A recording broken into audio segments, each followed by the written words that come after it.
Hello and welcome to Junub Media. Hello and welcome to Junub. The UN High Commissioner for Refugees, UNHCR, reports that unprecedented heavy flooding in South Sudan's Maban County has affected nearly 200,000 people, including refugees and host population. People are seeking safety from the floodwaters wherever they find dry land, mostly on small islands, as unprecedented water levels have submerged vast areas, UNHCR said. Situated in the Upper Nile state, the affected area is home to more than 150,000 refugees from Sudan. The area, near Maban's capital town of Bunj, because of heavy seasonal rains.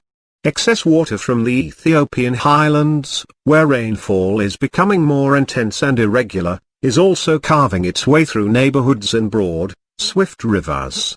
UNHCR, working with its partners and the local authorities, said it is rushing emergency support. The affected population is in dire need of humanitarian assistance. Refugees and South Sudanese locals fled their homes, carrying their belongings and seen gathering together on little islands of dry ground, said Adan Ilmi, UNHCR's representative to South Sudan. Floodwaters have submerged, making access to refugee camps difficult for humanitarians. Schools in the region also remain closed, he added. The floods have also impacted access to public services, including hospitals. An estimated 856,000 people have been affected by flooding since July. Communities in areas along the White Nile have fled to higher ground to escape floodwaters. Close to 400,000 people have been displaced, with women and children most affected. Some 380 schools have been affected by the floods and a third of them are now occupied by IDPs. 39 counties have been affected by the floods according to rapid needs assessments. 12 counties are identified as the highest priority. Response operations are being scaled up to meet the needs of the most vulnerable, with funding from the UN's Central Emergency Response Fund and the South Sudan Humanitarian Fund, among other sources. Humanitarian partners on the ground are working to meet the growing needs. At least 620,000 people have been reached with food assistance and 350,000 people reached with livelihood support.